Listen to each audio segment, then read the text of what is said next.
Bienvenidos al blog de Bankinter y a este nuevo cara a cara que tiene lugar bajo el evento Diálogos para el Desarrollo, promovido por Management Activo y patrocinado por Bankinter.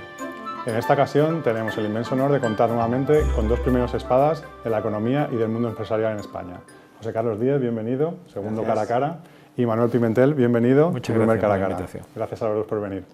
José Carlos Díez es economista, profesor y trabajó durante 10 años en Intermoney, asesorando a multitud de empresas nacionales e internacionales de primer nivel. Además es autor del libro Hay vida después de la crisis. Por su parte, Manuel Pimentel es empresario, escritor y fue ministro de Trabajo y Asuntos Sociales entre 1999 y parte del 2000, es decir, durante el primer gobierno del Partido Popular. Actualmente desarrolla labores profesionales de negociación y gestión de conflictos. El debate va a ser sencillo. Os vamos a realizar dos preguntas inicialmente y las tendréis que responder. Y al final os dejaremos un turno en el que cada uno os haréis una pregunta al otro, la que deseéis. ¿De acuerdo? Pues, José Carlos, empezamos contigo, que eres más veterano en estos debates. ¿Cuál es tu visión actual de la economía española? ¿Cómo la ves en los últimos meses? Bueno, pues mejor que hace un año. Durante 6 años España ha sido una economía que ha tenido el viento en contra y en muchos casos con tormenta y huracán. Ha habido cambios significativos en el entorno que nos permiten tener el viento de cola después de mucho tiempo. Yo creo que el primer cambio fue radical del Banco Central Europeo, empezó en 2012 cuando España estaba al borde de la intervención, habíamos perdido el acceso a los mercados de capitales, similar como está ahora Grecia, y el BCE intervino y bajó esas primas de riesgo, y luego acompañado con la compra de deuda pública que ha confirmado esas expectativas de los mercados. Yo creo que para nuestra economía, que es una economía altamente endeudada, que sigue endeudada, ese es el componente más vulnerable. Si te mejoran las condiciones de financiación, te entra oxígeno y las empresas empiezan a tener costes de financiación, gracias a que los bancos habéis bajado ya los costes de financiación, y eso mete componente de inversión y de creación de empleo.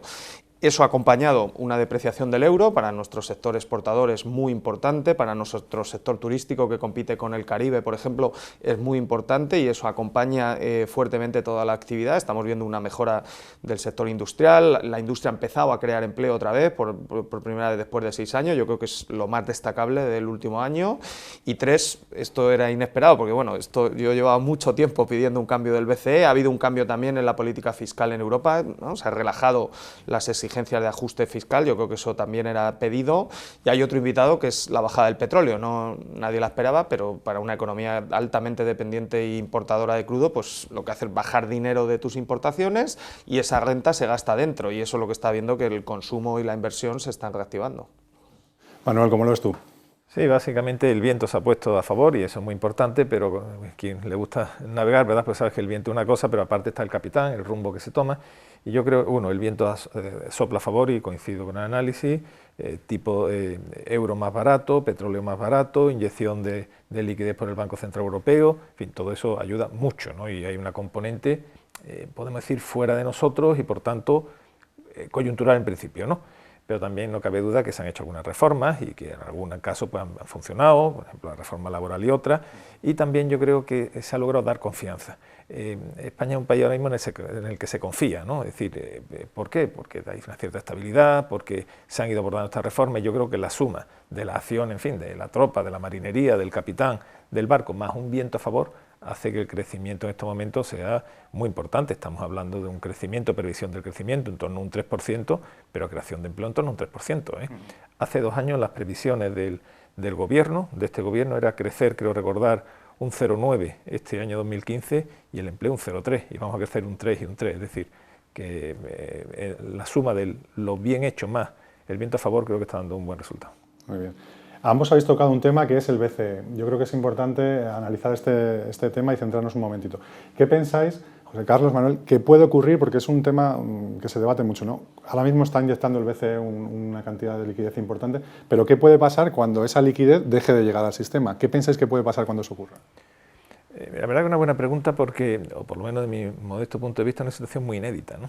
Por una parte, no hemos conocido en nuestra economía, o hace tiempo que no se conocen inyecciones tan masivas, no solamente del Banco Central Europeo, sino nuestro entorno económico, Estados Unidos, Banco de Inglaterra, Japón, con lo cual hay una sobreliquidez que, aunque todavía las empresas no vemos, está por ahí, yendo sobre todo pues, a deuda pública y otros instrumentos. Por tanto, estamos avanzando en un camino desconocido. Estados Unidos, podemos utilizarlo como referencia porque ya lleva unos años en esta vía. Es verdad que ya está recortando estos estímulos, pero siempre busca algún argumento como para continuarlo, ¿no? Entonces yo creo, uno, un camino desconocido; dos, de alguna forma uno tiene la impresión de que crean cierta adicción. Es muy difícil salir de golpe de estas políticas sin crear ese temor, y aquí la duda es si podemos seguir en solitario durante un tiempo, si lo hacemos, pero en fin, hay unos programas, hay unos plazos, yo creo que deben cumplirse. Yo también he sido partidario de este tipo de políticas, nos hacían falta, bienvenidas sean en nuestra coyuntura, y lo que sí habrá que hacerlo es sin rigidez, sin a priori, sino también oteando un poquito el momento y las circunstancias, ¿no?, como están haciendo pues Estados Unidos. Perfecto. José Carlos, tú el BCE le pedías este tipo de acciones, pero ¿qué va a ocurrir cuando dejen este apoyo, este estímulo que comentaba Manuel? Bueno, pues esta es la pregunta. La deuda va a estar ahí, ¿no? Lo que estamos haciendo es, esto es una economía medicada, pero igual que ha estado medicada Estados Unidos, Reino Unido o Japón. O sea, no es una medicación solo para España, pero evidentemente España es el segundo país del mundo con más deuda externa. O sea, somos un país altísimamente endeudado. Por eso yo creo que no hay que equivocarse y mandar mensajes claros a la marinería. El BCE ha dicho que mínimo va a estar 16 meses haciendo este tipo de operaciones. Lo que permite la política monetaria es comprar tiempo, pero una política monetaria no resuelve una crisis de deuda, no resuelve una crisis estructural de desempleo, no resuelve la pobreza, no resuelve el definir, que el capitán defina a dónde quiere llevar al barco, dónde vamos a situar a España en un mundo global con una revolución digital y tecnológica tan intensa. Yo creo que eso todavía, por ejemplo, no está en el debate de las autonómicas. Están todos diciendo que van a bajar los impuestos. Bueno, pues la señal que están diciendo al decir que van a bajar los impuestos, sobre todo, ¿no?, los partidos más a la derecha, es que no se han enterado de lo que ha pasado. Lo que ha pasado es que el Banco Central ha corregido algo que debería haber hecho en 2009, pero que lo ha hecho, y que tenemos esos 2 años para, primero, sanear el déficit público, que seguimos teniendo el segundo déficit más alto de la eurozona.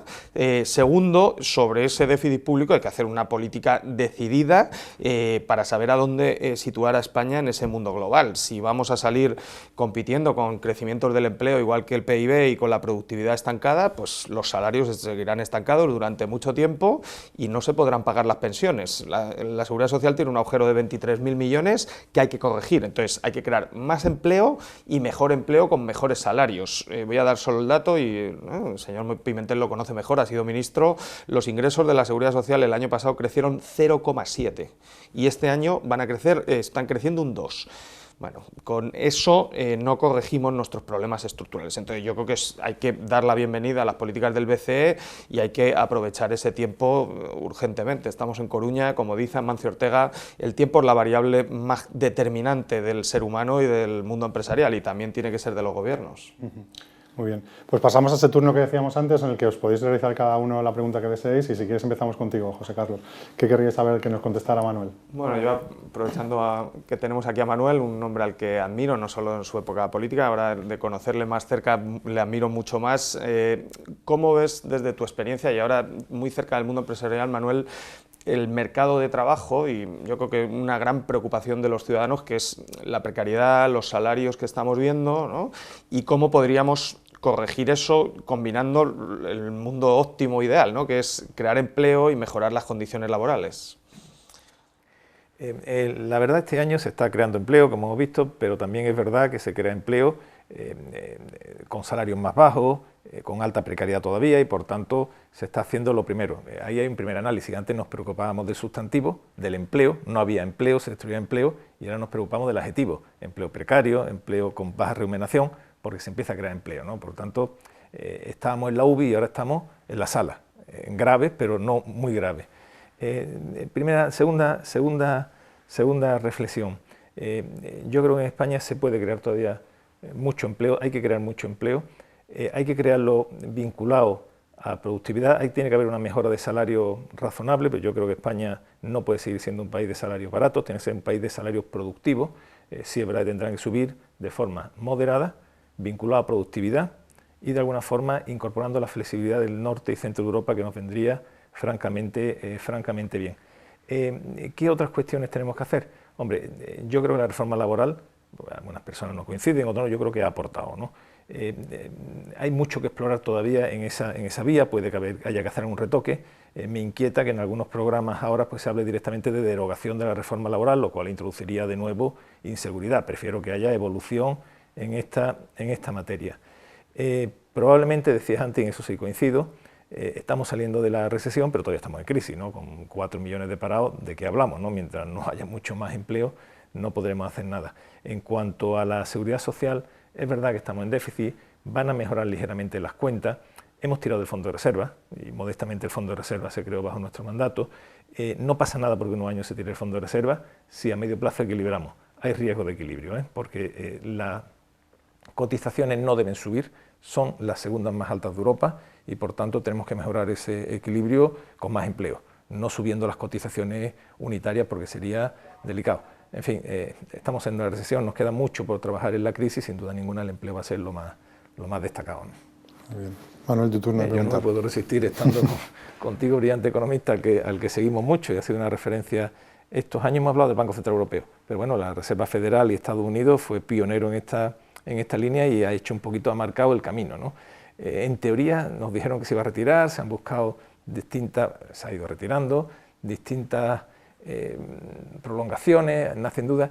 ¿Tú no temes que estemos haciendo una enorme bolsa de liquidez por encima, que haya una sobrevaloración de activos o, como dicen algunos analistas, que se haya creado una nueva burbuja al hilo de esta extrema liquidez? ¿Contemplas ese riesgo?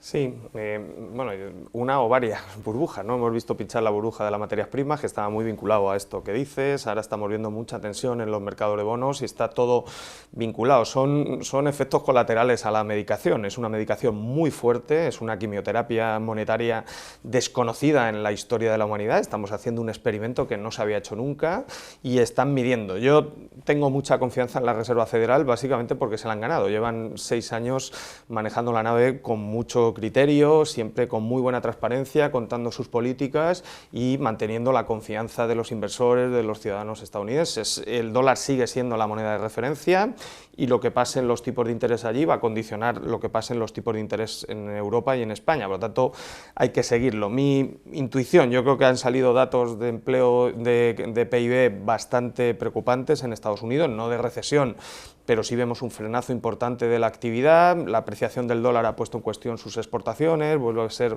una economía que entra en déficit exterior, con alto endeudamiento exterior, igual que nosotros, o sea que no preocupante, pero, o sea, no de pánico, pero sí preocupante. Eso lo que hace es retrasar mucho el horizonte de subidas de tipos y hacerlo mucho más gradual, y eso un poco lo que está reflejando el dólar. El dólar había hecho una carrera muy agresiva pensando que los tipos iban a salir muy rápido y las subidas eran ya en junio, y ahora lo que estamos viendo es que el dólar contra el euro pues ha vuelto a niveles próximos a 1,13, 1,15, que es algo más normal. Yo creo que si la economía no entra en recesión, frena un poco el crecimiento y los datos europeos van mejorando un poquito, como parece anticipar, deberíamos ir a entornos graduales, muy graduales de subidas de tipos. El mayor riesgo es que haya un brote inflacionista y que eso ponga en riesgo y que obligue a la Reserva Federal a sobrereaccionar y subir tipos. Eso sí haría daño. De momento ni está ni se le espera, pero bueno, es un riesgo. La liquidez está embalsada y en cualquier momento pueden aparecer brotes de fiebre inflacionista, hay que vigilarlos. Pues muy bien. Muchísimas gracias a ambos por este interesante intercambio de opiniones y seguimos todos en contacto a través del blog de Bankinter. Muchas gracias.